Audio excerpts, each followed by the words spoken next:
Mesdames, Messieurs, bonsoir. Le Gabon a eu l'honneur de recevoir pendant plusieurs jours des membres de la Fondation Brigitte Bardot. La dite fondation est connue pour son engagement en France et aussi sur le plan international contre le braconnage. Au Gabon, la situation paraît préoccupante. Des chiffres alarmants sont donnés pendant que la loi continue de favoriser le braconnage tant elle est faible. Peut-on réellement sauver l'éléphant, la panthère ou le lamantin? Tous ces animaux qui sont menacés d'extinction par le fait des hommes, ce sont des inquiétudes que nous allons évoquer sur ce plateau avec Christophe Marie, qui est le directeur de la célèbre fondation, et Capucine Meyer, chargée de la faune sauvage. Bonsoir. Bonsoir. Christophe Marie, vous êtes directeur et quand même présent, membre de la fondation depuis 24 ans. Depuis 24 ans, depuis pratiquement ses débuts, puisque la fondation a été créée en 1986.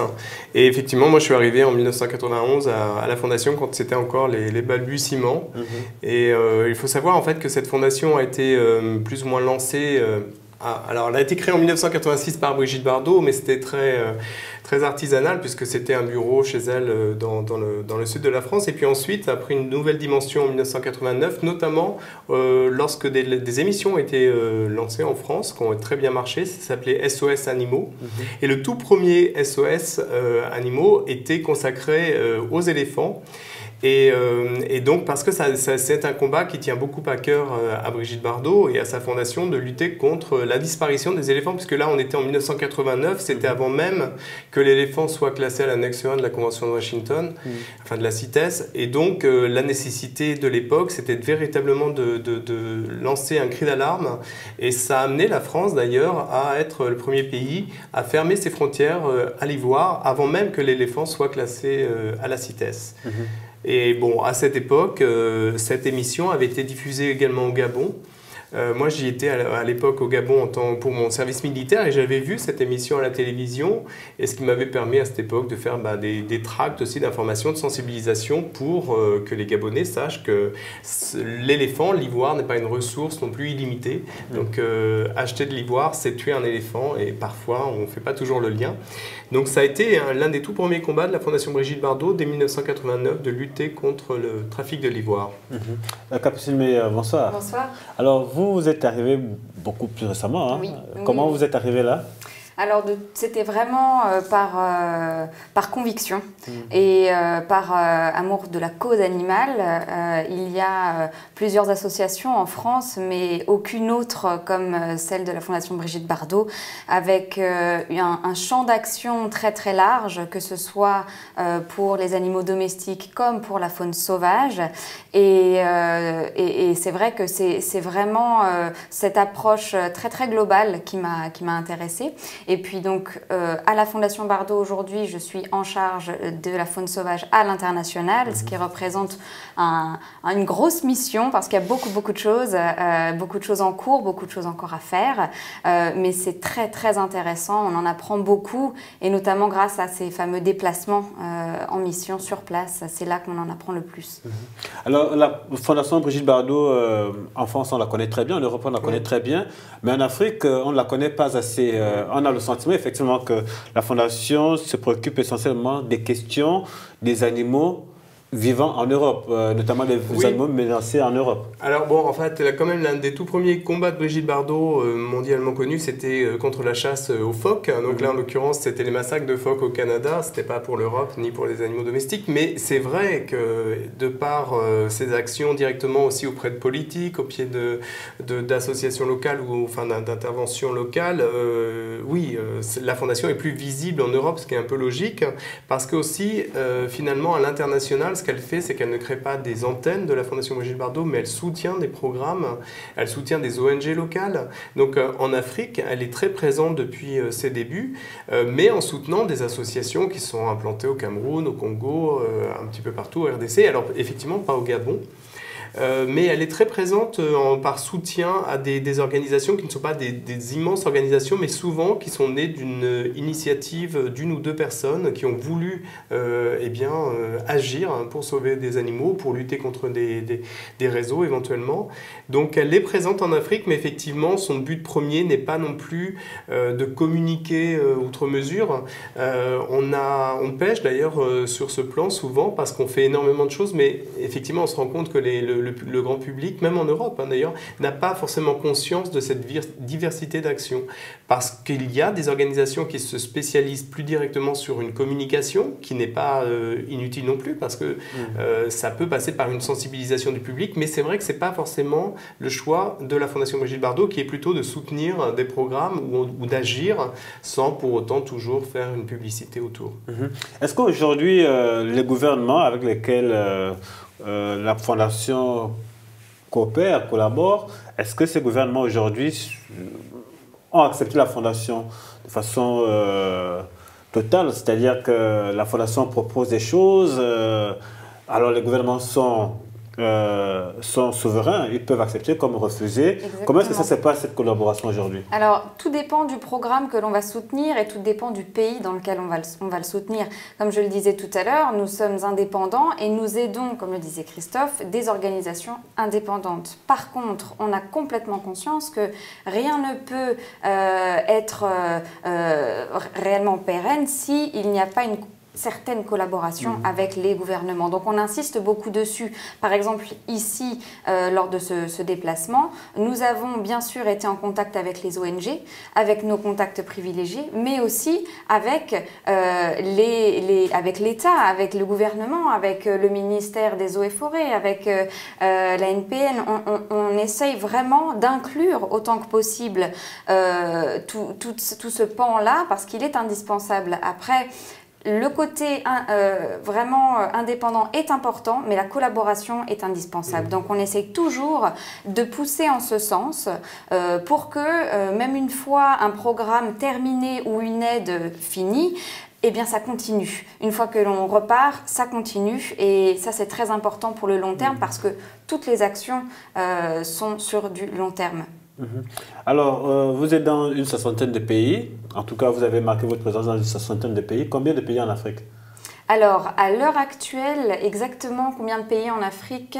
On doit être à 7 pays, me semble-t-il, mais vraiment répartis sur toute l'Afrique, que ce soit Nord, Centrale, Afrique de l'Ouest, Afrique du Sud. Est-ce que finalement ce sont les mêmes problèmes qui se posent autant en Afrique du Nord qu'en Afrique australe, en Afrique de l'Est qu'en Afrique de l'Ouest? Non, pas vraiment, parce qu'effectivement, si on est plus sur la partie Afrique du Nord, par exemple, ça va être aussi une problématique d'animaux errants, de chiens errants, par exemple, qui peut se produire. Donc là, on intervient pour faire des campagnes de stérilisation, comme on fait en Inde notamment, mais là c'est encore dans des dimensions beaucoup plus importantes, pour qu'il y ait effectivement une coopération, enfin pas une coopération, mais une cohabitation entre les populations humaines et les populations animales qui se passe dans les meilleures conditions possibles.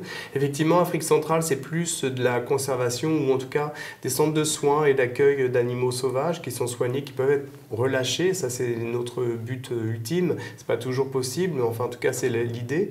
Et puis, et là donc on est sur l'animal sauvage. Donc ça dépend un petit peu de chaque situation, chaque cas, mais effectivement, il y a des continents, et notamment asiatiques, où on intervient pour, comme je le disais, l'Inde, où on est surtout sur des problématiques d'animaux domestiques.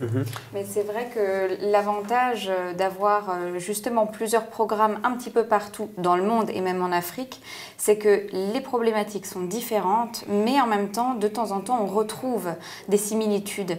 Et de par nos partenaires un petit peu partout, on arrive à vraiment créer des axes et à faire bénéficier d'autres ONG de l'expérience d'une ONG qu'on va aider depuis longtemps ou d'un sanctuaire que l'on aide depuis longtemps. Et donc, il y a un réel partage d'informations. Certaines choses ne sont pas adaptables, mais d'autres le sont. Et on essaye un maximum d'être cohérent lorsque l'on travaille avec toutes ces ONG dans tous ces pays. Donc, c'est vraiment très intéressant de pouvoir les associer. Alors, généralement, lorsqu'on parle de la Fondation Brigitte Bardot, on voit la question de l'argent. Certains supposent qu'il y a beaucoup d'argent. Dans vos campagnes ou dans vos collaborations avec les organismes nationaux, avec les gouvernements, vous investissez plus dans quoi? Dans de l'argent? Enfin, vous investissez plus avec de l'argent, ou c'est de l'expertise technique que vous apportez plus? Alors, en fait, c'est un petit peu les deux cas de figure, sauf que la Fondation Brigitte Bardot, contrairement à l'image qu'on en a, c'est pas une organisation très importante au niveau financier, parce que... 70 000 membres, quand même. Oui, mais enfin bon, des gens qui peuvent donner 50 € une fois tous les 5 ans. Non, non, non, en fait, et en plus, c'est pas du tout ce qui fait les fonds de la Fondation. La Fondation Brigitte Bardot, elle a été créée par Brigitte Bardot, donc qui a vendu ses biens aux enchères. Ensuite, elle a fait don de sa propriété pour rentrer dans le capital de la Fondation. Et on est resté sur cette volonté, justement, par exemple, on est une des seules organisations qui ne travaillons pas du tout sur du fundraising, c'est-à-dire on ne fait aucun appel de fonds, jamais, aucune publicité où on demande de l'argent, jamais. Je crois que c'est peut-être la seule ONG qui fonctionne comme ça, parce qu'on se limite à un budget, on refuse, on n'est pas subventionné par l'État. Et justement, on préfère se limiter à un budget qui nous permet de suivre des programmes très ciblés où tout est basé sur la volonté de réussir, d'obtenir un résultat. C'est pour ça qu'au Gabon, on travaille avec Conservation Justice, qui est une organisation qui a peu de moyens, mais qui a énormément de volonté d'agir pour lutter contre les réseaux de trafiquants. Et c'est vraiment notre choix. Et par contre, pour revenir un point sur ce dont vous parliez sur les gouvernements, il faut comprendre que finalement, savoir si ça se passe bien, etc., généralement, on a tout intérêt, au gouvernement comme association, à faire comprendre que la biodiversité, c'est pas l'affaire des ONG, c'est pas l'affaire c'est l'affaire de tout le monde. Donc on doit apprendre à travailler ensemble. Maintenant, quand on n'arrive pas à être entendu, quand on n'arrive pas à faire avancer nos arguments, effectivement, on peut être dans des situations de blocage. Je parlais tout à l'heure des phoques au Canada. Eh bien, comme il y a un refus des autorités de limiter le commerce des peaux de phoques, par exemple, eh bien, on a fait un blocage, un embargo européen qu'on a fait adopter en étant reçu à la Commission européenne avec Brigitte Bardot, puis en travaillant auprès du Parlement européen. On peut effectivement avoir des moyens de pression pour fermer des marchés lorsqu'on ne s'entend pas avec les autorités. Mais le but, c'est pas de rentrer en guerre contre les autorités, c'est de leur faire comprendre qu'elles ont tout à gagner à travailler avec des ONG comme nous, en bonne intelligence, parce que personne n'a rien à gagner et tout le monde a y gagné finalement de défendre la biodiversité. Alors vous êtes arrivé au Gabon il y a quelques jours, vous avez travaillé notamment avec l'Agence nationale des parcs nationaux, avec le ministère des Eaux et Forêts. Parlez-nous rapidement de ces différentes rencontres. Alors, elles ont été toutes intéressantes. On a abordé des points un petit peu différents. Pour certains rendez-vous, notre but était vraiment de récolter des informations, un petit peu à la source, en fait, de ce qui était mis en place à l'heure actuelle, des volontés à l'heure actuelle, et puis aussi, l'autre pan, c'était de présenter aussi ce que nous faisons et la volonté que l'on a et un petit peu la parole aussi de la France et du fait que tout le monde est très intéressé par ces questions et très inquiet aussi de ces questions de disparition d'espèces, de braconnage et autres. Et c'est vrai que le Gabon a quand même un statut assez particulier et il est sur le devant de la scène, beaucoup en ce moment. Nous, c'est important de faire le point sur le vrai et le faux et sur les réelles avancées actuelles et prévues et sur les réelles intentions et volontés de ces personnes et donc des personnes notamment du gouvernement. Donc d'où l'intérêt de toutes ces rencontres. Alors, quand vous faites le bilan, le point de toutes ces rencontres, est-ce que la situation est aussi alarmante qu'on le dit ? Oui, elle est alarmante parce que, en fait, au niveau des pays, notamment frontaliers, il y a eu énormément de saccages en ce qui concerne le braconnage. Et effectivement, le Gabon, alors, est soumis au braconnage depuis des années. Et on a vu, il y a eu un pic, notamment sur un nombre d'éléphants de forêt qui ont été tués il y a quelques années. Pour autant, ça reste un pays relativement protégé, je dirais, mais qui est vraiment au cœur de nouveaux enjeux.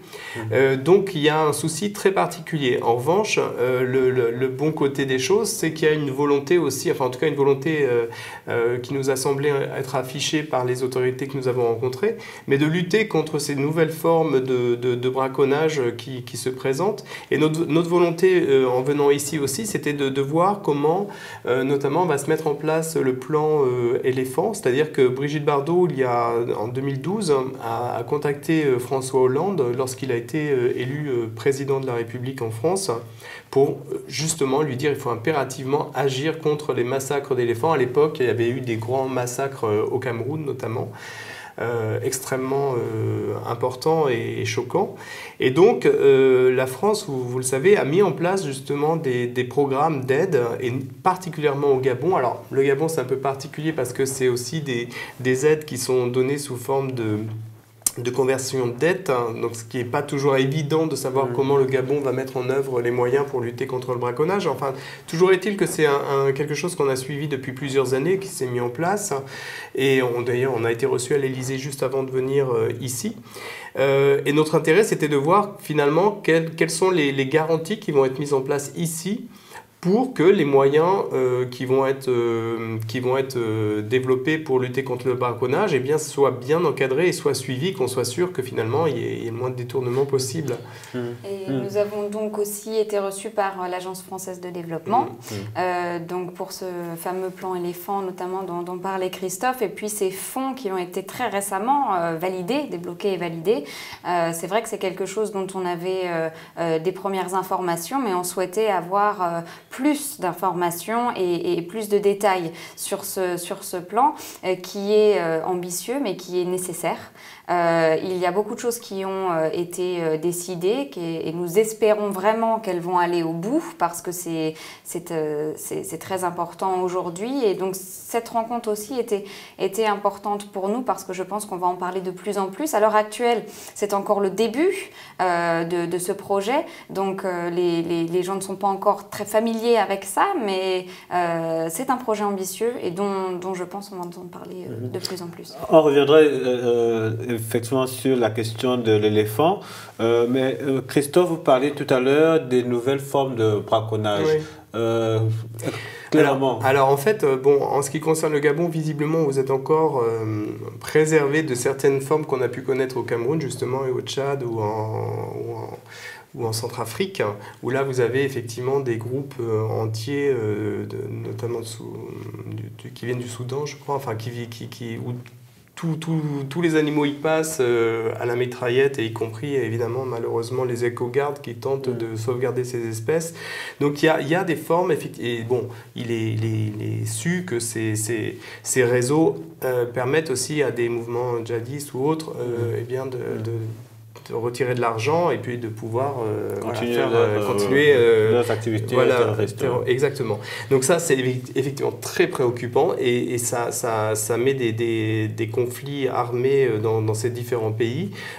C'est extrêmement préoccupant parce que pour le coup, quand on en est à ce stade-là, on est véritablement dans une guerre. Et il ne faut impérativement pas que le Gabon en arrive à ce stade où plus rien n'est contrôlable finalement. Là, la chance du Gabon, déjà c'est un pays magnifique, qui a une biodiversité, je ne vais pas dire unique, mais enfin en tout cas exceptionnelle, et qui n'est pas non plus un pays immense dans le sens, c'est un grand pays, mais c'est un pays qui peut être quand même contrôlé. Et là, les moyens sont donnés véritablement, et c'est peut-être la dernière chance pour assurer que justement, alors braconnage, il y en aura toujours, on ne va pas non plus se leurrer, enfin on ne va pas se mentir, mais que ça reste extrêmement réduit au minimum possible, et surtout qu'on ne soit plus dans des réseaux internationaux de braconnage qui déciment totalement les espèces sauvages. Donc c'est la préoccupation, c'est de se dire, là, on est dans une situation où le Gabon, effectivement, il y a du braconnage, mais ça peut encore être contrôlé. Mais derrière, il y a des menaces qui sont beaucoup plus graves et beaucoup plus pesantes, y compris pour les populations humaines. Et c'est pour ça qu'il faut prendre toute l'ampleur de ces menaces aujourd'hui et de mettre en œuvre les moyens de protection. Alors, nous avons discuté sur ce plateau avec Luc Matteau, qui est donc le directeur exécutif de l'ONG Conservation Justice que vous soutenez. Nous avons évoqué la question de la législation.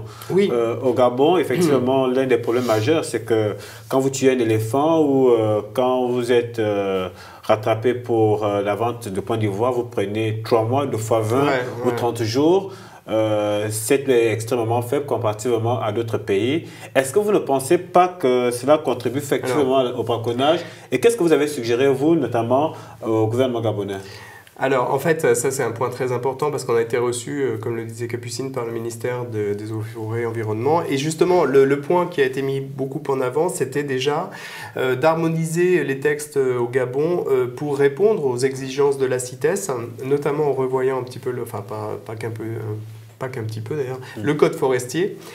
Et sur cet aspect, effectivement, très faiblesse en ce qui concerne les condamnations, ça a été évoqué, et ça a été évoqué plus clairement encore auprès de l'Agence française de développement, parce que justement, il y a dans ce plan éléphant, on dit plan éléphant, mais il n'y a pas que éléphant, c'est toutes les espèces menacées. même si l'éléphant est l'espèce phare. Et donc, il y a des conditions, c'est un plan en trois grandes échéances, et notamment pour l'une de ces échéances, il faut, avant que des fonds soient débloqués, que le Gabon ait introduit dans sa réglementation des peines beaucoup plus lourdes en ce qui concerne le braconnage. D'ailleurs, la France aussi, très récemment, dans un projet de loi biodiversité, a renforcé les sanctions contre les braconniers, plus encore quand c'est du braconnage en bande organisée. Ça, on l'a fait au niveau national pour l'ivoire et toute autre espèce qui entre sur le territoire. Mais là, pour le Gabon, c'est une des conditions qui a été imposée par la France, en l'occurrence, sur ces fonds-là, que le Gabon, dans sa réglementation, renforce les peines. Et c'est indispensable parce qu'il faut que ce soit dissuasif. Hein. Si ça reste effectivement... Si on a de toute façon plus à gagner de braconner, bon, quitte à faire voilà, quelques jours, quelques semaines en prison et recommencer, bon, bah, ça n'a pas d'impact. Donc il faut que ce soit véritablement voilà, dissuasif. Dissuasif parce que ça n'intéresse personne de voir ces gens non plus partir en prison. On voudrait vraiment que ça dissuade et qu'on puisse encourager aussi des populations à ne pas rentrer dans ce système de braconnage, bien sûr. Oui, c'est vrai que c'est également indispensable d'avoir une certaine unité et cohérence au niveau régional, au niveau de cette sous-région, parce que on ne peut pas appliquer à l'heure actuelle, en tout cas, la même peine dans tous les pays de la région. Mais il n'empêche que, on le sait à l'heure actuelle qu'au Gabon, il y a cette espèce de clémence qui n'a pas lieu d'être envers les braconniers et les trafiquants. Et c'est vrai que c'est quelque chose qui est à l'heure actuelle exposé ici, imposé par la France pour le développement de ce projet. Et on est en droit de se demander pourquoi ce changement, et en tout cas ce durcissement de loi, prend autant de temps. Il y a eu des déclarations, et encore il y a quelques années, et encore plus récemment, d'un changement imminent, mais pourquoi est-ce que ce changement n'est pas plus rapide et plus effectif? Donc ce système dont parlait Christophe, mis en place par la France à travers l'AFD et ses fonds, est un bon système, je pense, nous pensons, pour pouvoir un petit peu appuyer un changement rapide. C'est une sorte de pression internationale qui se fait. Une fois de plus, il est indispensable que ça bouge vite. Et ça commence par ça. Ça commence par une répression bien plus forte. En tout cas, il y a un nouveau code forestier qui sera étudié et peut-être validé dans les prochaines semaines. Un code forestier qui prévoit notamment les peines allant, enfin, en tout cas, les peines sont plus importantes. Elles iraient de 3 à 6 ans, si j'ai bonne mémoire. Mais l'un des autres problèmes, c'est le circuit de vente des trophées des animaux. Aujourd'hui, c'est quand même considérable. C'est vrai qu'on a la France et toute l'Union européenne qui ont dit non de façon catégorique, en Amérique du Nord également. Mais on sait aussi que les pays émergents sont notamment du côté de l'Asie. Les gens sont de plus en plus riches et donc ça permet un certain nombre de luxe. Et importe de plus en plus des pointes d'ivoire, des écailles de tatou, enfin tout ça. Qu'est-ce que vous avez suggéré, vous, au gouvernement gabonais et de façon globale aux gouvernements africains, parce que c'est l'Afrique qui est au cœur du débat? Alors, à ce stade, on n'a pas travaillé sur cet aspect-là auprès des autorités africaines. En revanche, on a effectivement travaillé auprès des autorités européennes et nationales, enfin quand je dis nationales françaises, pour fermer ces marchés, et on va le continuer pour l'étendre à l'ensemble des trophées de chasse, parce que effectivement l'Afrique n'est pas seule visée, mais en revanche ça va être un des enjeux, je pense, de la prochaine CITES, donc en 2016 en Afrique du Sud, où effectivement cette problématique trophée de chasse doit impérativement être mise sur la table et donc ouvert au débat en ce qui concerne les pays africains, parce qu'actuellement à chaque CITES, eh bien, il y a des quotas qui sont votés et validés parce que là vous parlez de pointe d'ivoire, bon je pense que c'est plutôt dans le système braconnage là quand même, mais enfin pas forcément, mais il peut y avoir aussi des trophées, mais il faut impérativement, c'est absolument aberrant cette histoire de trophée de chasse, parce qu'il y a des espèces extrêmement menacées qui sont classées à l'annexe 1, mais malgré tout, annexe 1 de la Convention de Washington, CITES, malgré tout, effectivement, il y a toujours des quotas pour des peaux, des choses. Enfin, c'est hallucinant. Donc, c'est effectivement complètement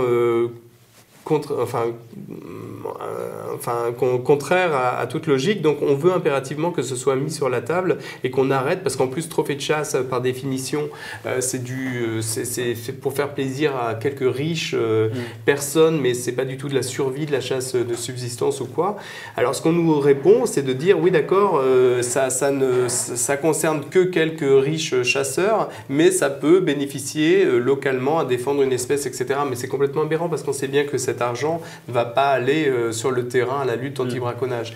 Donc c'est aussi, on lutte aussi contre des mensonges en fait qui sont dits en permanence, à savoir, eh bien, il vaut mieux autoriser la chasse d'un groupe de lions par exemple pour essayer de lutter contre la chasse plus globale de l'espèce, mais c'est pas comme ça que ça se passe. Donc on ne fait que tuer des individus et ça n'apporte rien à la protection de l'espèce dans son ensemble. Est-ce qu'il y a eu des démarches, notamment à l'endroit de... Enfin, est-ce que vous avez discuté avec les gouvernements concernés par l'importation de ces trophées, notamment les gouvernements chinois? Alors, on est évidemment, autant que possible, on essaye d'être actif sur ces marchés chinois parce que, si vous voulez, c'est réellement un réseau dont on parle ici.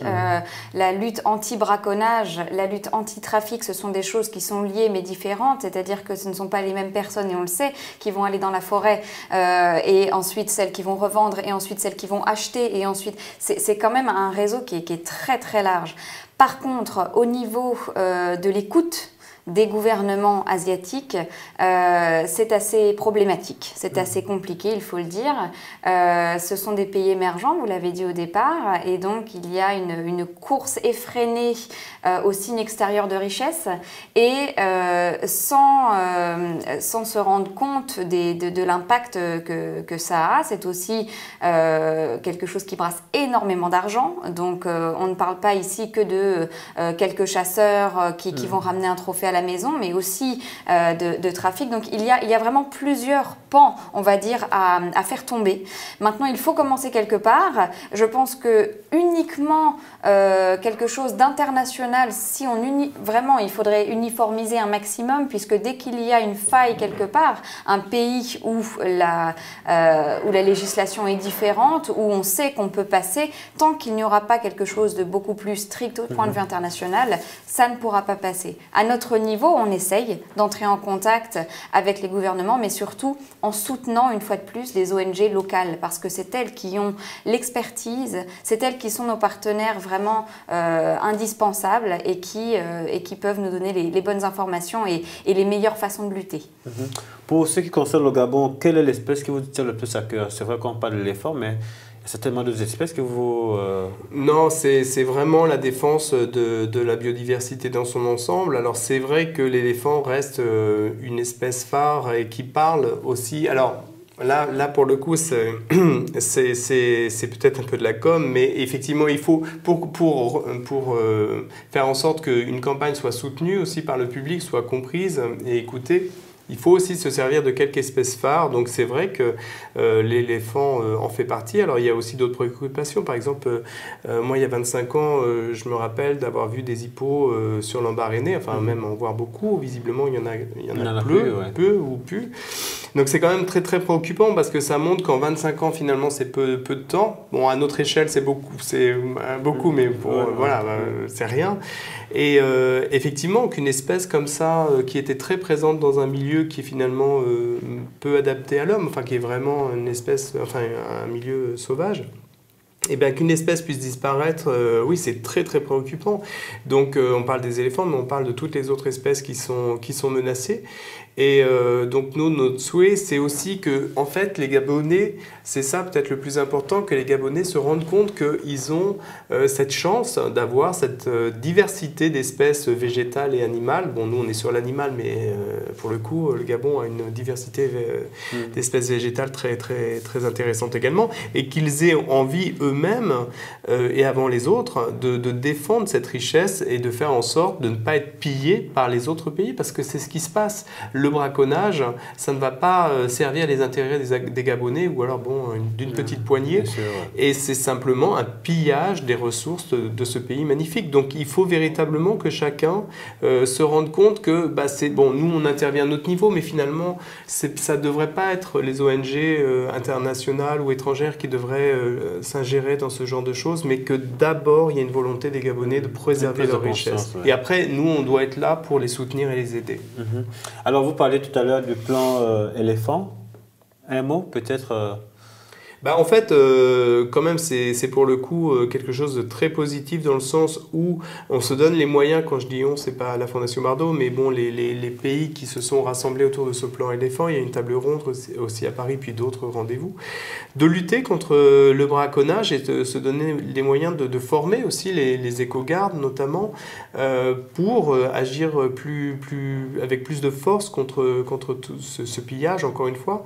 Donc, à notre niveau, on est quand même confiant, bien sûr, parce qu'il y a rarement eu autant de moyens de délivrer. Maintenant, on ne veut pas que ces moyens ne servent à rien, bien évidemment. Il y a quelques années, par exemple, on avait demandé au ministère de la Défense de faire don de matériel pour des éco-gardes, etc. Et on avait obtenu des véhicules, par exemple. Et certains véhicules étaient tellement lourds qu'ils ne pouvaient pas aller dans des zones où finalement ils devaient aller pour lutter contre le braconnage. Donc il faut faire très attention. Ce n'est pas parce qu'on donne les moyens qu'on agit vraiment au bénéfice de la lutte anti-braconnage et des animaux. Et c'est pour ça qu'au niveau de la Fondation Bardot, nous, on préfère soutenir des petites organisations comme Conservation Justice. Je dis petites en termes de moyens, mais vraiment pas en termes de moyens humains et de volonté d'agir, parce que c'est souvent avec de faibles moyens qu'on arrive à finalement obtenir plus de résultats, parce qu'on a des gens qui sont réellement motivés. Donc les moyens, ça me fait toujours un peu peur, parce que derrière ça, on a toujours une crainte de corruption et voilà. Mais bon, pour rester positif, ce plan éléphant montre aussi qu'au niveau international, il y a une vraie préoccupation.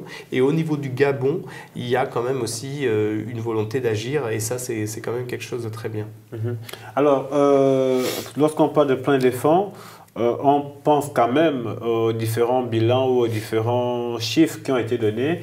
Il y a quelques mois, on a parlé au Gabon de 14 000 éléphants tués dans la seule forêt de Mékébé, qui constitue aussi un parc national.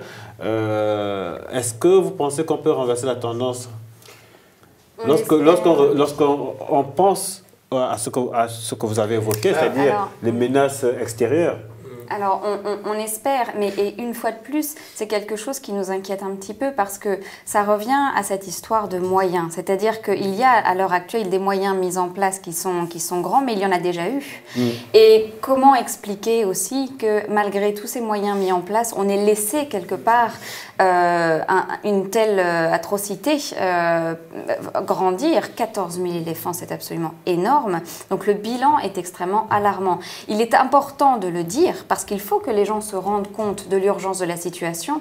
Et en même temps, quand on pense à ce chiffre, il est inquiétant. Donc c'est pour ça que nous avons beaucoup d'espoir sur ce plan éléphant. Et si les fonds sont bien utilisés, l'impact peut être très positif. Et en même temps, les moyens ne font pas tout. Et donc on espère aussi que des personnes responsables, des personnes motivées, réellement, vont être en charge de la mise en place et de ce projet sur le terrain. Moi, je voulais juste rajouter une chose, c'est qu'en fait, par exemple, on aide une personne au Tchad qui vit dans des situations, enfin dans un contexte peut-être encore plus compliqué.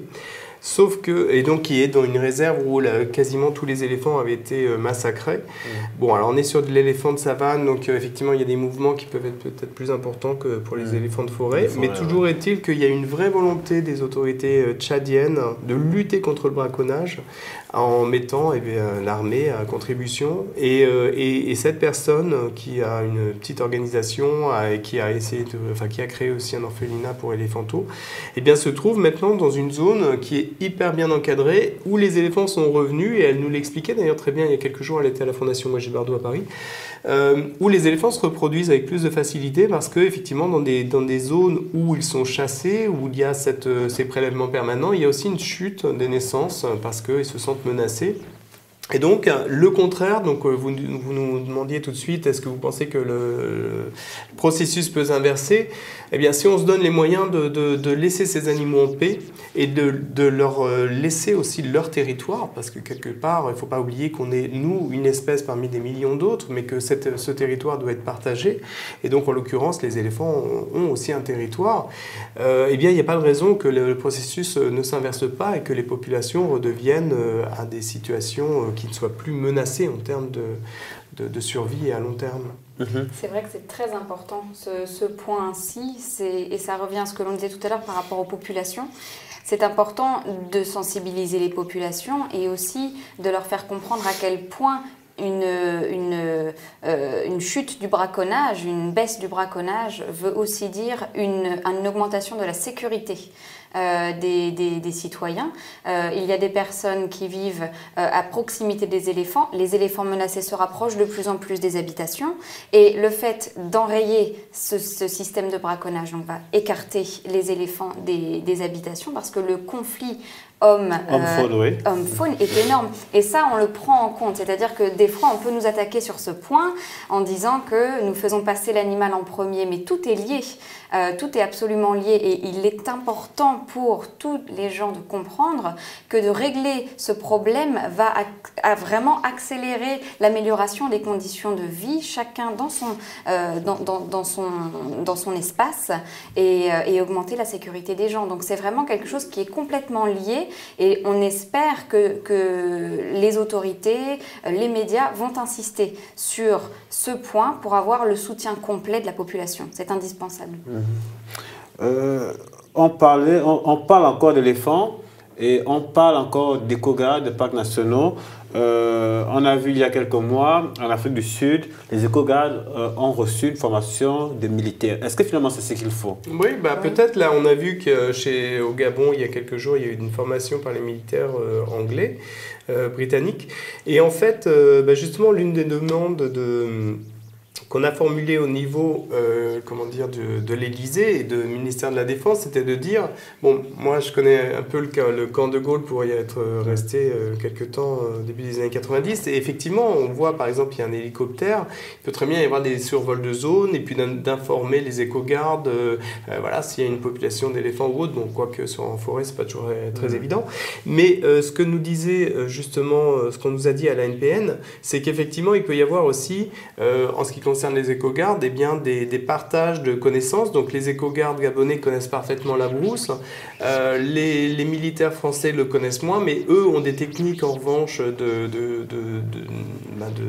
pour agir contre les braconniers et autres, qui peuvent être utiles aux éco-gardes. Donc ce genre de coopération est indispensable, et en plus du coup ça donne un sens, une démarche environnementaliste à des militaires. Je trouve ça plutôt très bien. Donc en l'occurrence ça doit être, et nous on souhaite l'encourager effectivement, ce genre de coopération. Alors le Gabon a 13 parcs nationaux et le président Ali Bongo a annoncé la création de parcs marins. Est-ce que ça c'est de nature à susciter de l'espoir? Bien sûr. Dans tous les cas, toute initiative qui va dans le bon sens est de nature à susciter de l'espoir. Si on n'a plus d'espoir, je pense que c'est le début de la fin. Et on est là aussi parce qu'on sent qu'il y a beaucoup de choses à faire.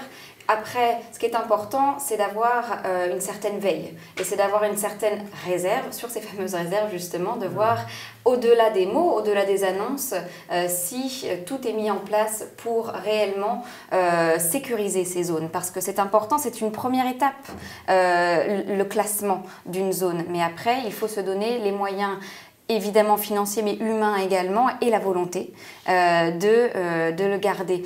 Après, c'est tout à l'honneur du Gabon, c'est quelque chose qui le met sur le devant de la scène pour les bonnes raisons. Le Gabon peut réellement jouer un rôle phare, peut réellement être un pivot pour la région.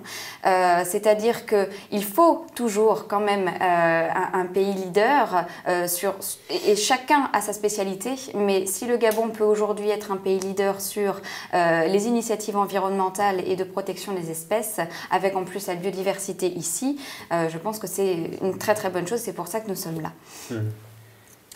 Oui, ben écoutez, moi j'ai pas grand-chose à ajouter à ce que vient de dire Capucine. Effectivement, c'est très important, mais il faut pas se limiter à la création sur le papier de parcs naturels, parce que ça a un sens si on met en place effectivement un régime de surveillance. Et là, ça ne semble pas toujours le cas, puisque quand vous parliez de 14 000 éléphants tués en une période limitée, c'était dans un parc. Donc, dans un parc, normalement, il doit y avoir des éco-gardes et il doit y avoir une lutte anti-braconnage d'effective. Donc, effectivement, ça, c'est un petit peu inquiétant. Mais bon, après, ça part quand même sur du positif. C'est quand même une démarche positive. Alors, il y a quelques mois, on a signalé le retour du lion au Gabon. Vous en avez entendu parler ? Très peu. Je crois avoir lu une ligne dessus, mais pour l'instant, pas plus d'informations. Alors, il s'agissait effectivement d'un lion qui est visiblement, le lion a disparu du Gabon il y a une trentaine d'années à cause du braconnage, justement. Et le fait, expliquait l'ANPN, le fait que la zone du sud-est du Gabon ait été sécurisée, notamment grâce à la création de parcs et à la présence dans des co-gardes, le lion semble être revenu. Est-ce que vous pensez que comme ça, on peut retrouver une population de lions au Gabon? Alors, en fait, on a l'exemple en France où le loup, par exemple, a disparu pendant 60 ans. Et tous les pays autour avaient des populations et ont toujours des populations de loups. Enfin, tous, non, mais en tout cas l'Italie et l'Espagne. Et effectivement, il y a eu tellement de braconnage, enfin c'était pas vraiment du braconnage, c'était de la chasse tout simplement, que l'espèce avait totalement disparu. Et puis bon, maintenant les systèmes aussi d'élevage en France ont changé, donc on est passé à l'intensif, ce qui est absolument épouvantable, mais bon, qui a libéré certains espaces et donc la forêt a repris le dessus en France avec un retour du loup depuis quelques années. Donc effectivement, lorsqu'on laisse un habitat se modifier pour favoriser finalement le retour des espèces qui, par nature, y sont, effectivement, il peut y avoir des populations animales qui repeuplent naturellement ces espaces. Donc le lion, bon, moi je ne savais pas cette histoire du retour du lion en Afrique, mais oui, c'est tout en Afrique, oui, au Gabon. Au Gabon, donc là en l'occurrence, oui, ça semble tout à fait probable. Encore une fois, c'est un bon exemple et c'est là tout l'intérêt de mettre tout en place aujourd'hui. De ne pas attendre, de mettre tout en place aujourd'hui pour sauver cette biodiversité et ces espèces.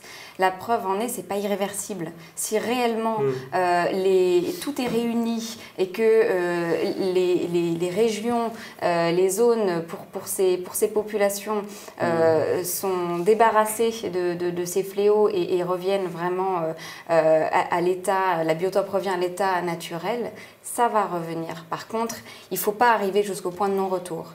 Et c'est pour ça qu'aujourd'hui on insiste, et notamment au Gabon, mais pas que, pour que tout ça se mette en place rapidement. Alors vous avez travaillé avec l'ANPN, l'Agence nationale des parcs nationaux. Vous avez rencontré M. Lee White et tous ceux qui travaillent avec lui.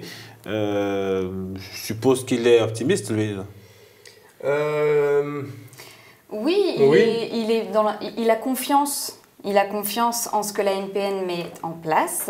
C'est un bon représentant pour la NPN. Il est aussi conscient des challenges, je pense. Il nous en a parlé quand même beaucoup. C'est notamment avec lui qu'on avait évoqué les 14 000 éléphants qui ont été décimés. Donc, c'est pas rien. Je pense qu'en plus, pour l'Agence nationale des parcs nationaux, c'est difficile à accepter et à annoncer, mais ils l'ont fait. Après, nous, on a aussi insisté de notre côté à continuer à mettre les bonnes personnes aux bons endroits et à avoir vraiment ce rôle de veille. C'est très très important, ça va très vite, surtout quand il y a beaucoup d'argent. Donc l'important c'est que même la bonne volonté d'une personne ou d'un représentant ne suffit pas, il faut réellement investir là pour le coup dans des contrôles, dans des veilles sur place, dans les zones importantes. Après il a quelques inquiétudes justement concernant certaines zones, notamment nord-nord-est, évidemment comme tout le monde, et on espère que ces inquiétudes-là vont se transformer en réelle volonté d'agir majoritairement dans ces zones-là et rapidement. Alors, la Fondation Brigitte Bardot soutient donc l'ONG Conservation Justice. Oui. Est-ce qu'une autre ONG va bénéficier de votre soutien? Sinon, quelle est la suite de votre collaboration avec les ONG au Gabon? En fait, on est vraiment venu là pour Alors déjà, moi je tiens à m'excuser un petit peu, mais entre l'avion, Libreville, la Brousse, vos studios, j'ai une bon rhume. Mais bon, on est venu là pour voir un peu le contexte global, pour comprendre comment les choses marchent, parce qu'effectivement, depuis Paris, c'est quand même difficile de dire, bah tiens, on voudrait soutenir tel ou tel projet. Donc, en l'occurrence, en ce qui concerne conservation justice, effectivement, on s'est rendu compte de l'impact de leur action, avec peu de moyens, mais en donnant des résultats qui pouvaient être plus importants que des organisations officielles. Mais effectivement, on a rencontré aussi, un des constats qu'on a fait très rapidement d'ailleurs, c'est de se dire, bon d'accord, il y a une lutte anti-braconnage, mais quand on saisit par exemple des animaux vivants, qu'est-ce qu'ils deviennent? Donc on s'est rendu compte qu'il y avait un vrai problème aussi de gestion derrière des saisies. Et on a rencontré une personne qui recueille des animaux sauvages sur Libreville, mais qui a un projet, enfin je dis une personne, c'est une ONG en fait maintenant. Une ONG. Et donc, on va voir si on peut aider cette personne au moins à avoir des espaces pour recueillir des animaux saisis. Bon, après, c'est juste une aide ponctuelle. En ce qui concerne plus globalement des ONG au Gabon, pour le moment, on va y aller. Encore une fois, on s'est rendu compte qu'il y a quand même beaucoup de moyens qui ont été mis en place. Hein.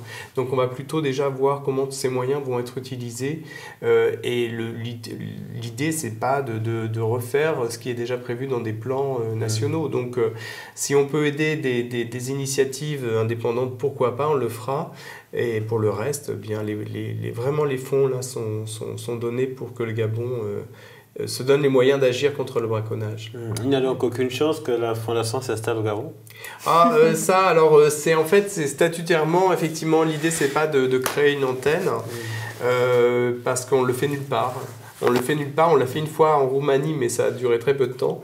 Et non, l'idée c'est plutôt en fait, on se rend compte que partout dans le monde, il y a des ONG donc non gouvernementales, il y a des personnes de bonne volonté, très motivées.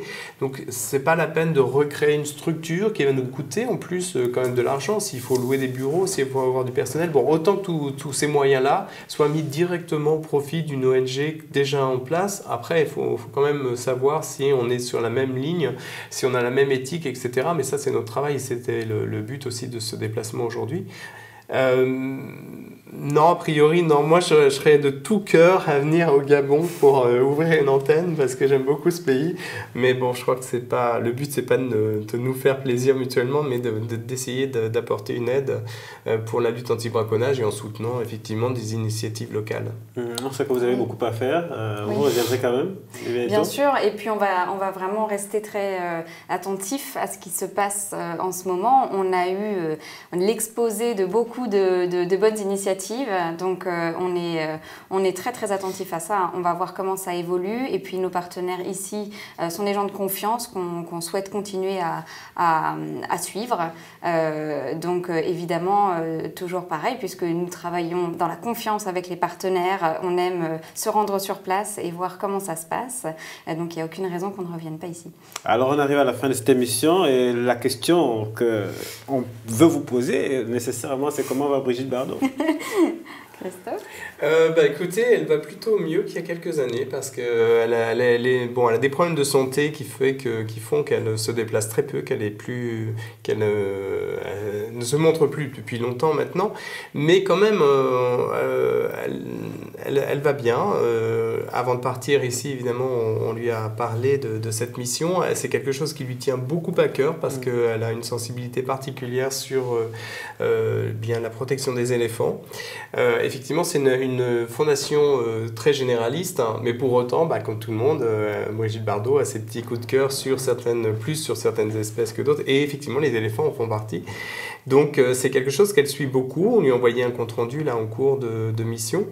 Et oui, elle va bien et elle reste très, très motivée. Et là, pour le coup, quand on parlait de motivation, et elle a tout donné à cette cause, effectivement, et elle ne lâchera rien. Alors, nous sommes arrivés presque au terme de cette émission. Quel est votre mot de fin, Capucine? Eh bien, j'espère que l'on va rester sur du positif. Le bilan de cette mission est dans l'ensemble positif. On a rencontré des gens très bien. On a eu vraiment une bonne impression générale, avec quand même un bémol sur des inquiétudes de mise en œuvre, tout simplement. C'est-à-dire que, comme on le disait, les moyens ne manquent pas, mais la mise en œuvre, c'est ça le plus important. Donc on met, nous, toute notre confiance et tous nos espoirs là-dessus, et on voudrait vraiment encourager ce qui se fait déjà actuellement. Ça va dans le bon sens, on espère que ça va continuer. Puis donc, pour notre prochaine visite, quand on va revenir vous voir ici, qu'on puisse parler du succès, notamment du plan éléphant et de la lutte anti-braconnage. Qu'est-ce que les gens doivent faire pour vous suivre, pour suivre vos activités Alors, tout simplement, le site de la Fondation Brigitte Bardot, donc fondationbrigitteBardot.fr, c'est très très simple. Et puis, nous sommes aussi beaucoup sur les réseaux sociaux, sur Facebook, sur Twitter également. Donc, ils peuvent nous suivre tous les jours, que ce soit dans nos actions directes, nos sauvetages, on fait énormément de sauvetages aussi, ce qui se passe dans nos refuges, on a 3 refuges en France, et puis sur les missions plus de fond également. Christophe Marie. Alors bon, moi j'aime pas trop les mots fins, donc on va dire que c'est le début de quelque chose vraiment de positif, parce qu'il faut véritablement, encore une fois, que chacun comprenne qu'on est vraiment à une période charnière, donc on est à une période où il y a encore où tout est encore possible. Dans 5 ans, ce sera peut-être pas le cas. Donc ce que j'espère, c'est qu'effectivement, eh bien, toutes les bonnes volontés qu'on a pu rencontrer là pendant ces derniers jours, eh bien, se mettent en œuvre pour préserver véritablement les espèces sauvages. Et encore une fois, vous avez un pays magnifique, et c'est une chance, c'est une richesse, et il faut la préserver. En tout cas, les Gabonais ont bien compris, ils ont un pays magnifique, il faut qu'ils prennent conscience de la nécessité de protéger les animaux, de protéger la biodiversité. Merci en tout cas, Capucine, mais je rappelle que vous êtes chargé de la faune sauvage internationale à la Fondation Brigitte Bardot. Christophe Marie, vous êtes le directeur de la Fondation. Vous êtes dans la Fondation depuis 24 ans. 24 ans, oui. Et vous avez, je rappelle pour les Gabonais, que vous avez passé quand même votre service militaire. Vous avez passé 2 ans au camp de Gaulle en 1988. Et j'étais très content d'y retourner là, parce que du coup j'ai profité de quelques moments de liberté pour aller revisiter le camp de Gaulle, et c'était assez émouvant, franchement assez émouvant pour moi de revoir ça, parce que quelque part c'était aussi le début de mon engagement pour les éléphants, puisqu'à l'époque donc il y avait eu cette émission de Brigitte Bardot, les premiers petits tracts faits maison pour sensibiliser les Gabonais, donc ça, voilà, c'est 25 ans après un peu un retour sur les premiers investissements personnels. En tout cas, merci à la Fondation Brigitte Bardot qui s'inquiète effectivement pour la biodiversité, pour les animaux, pour l'Afrique, pour le Gabon. Merci aussi à l'ONG Conservation Justice qui continue de militer sur le terrain. Merci à toutes les ONG et au gouvernement gabonais qui continuent de travailler pour que ce que nous avons de plus précieux en termes de biodiversité, d'environnement soit protégé. Merci à vous de nous avoir regardés. À très prochainement.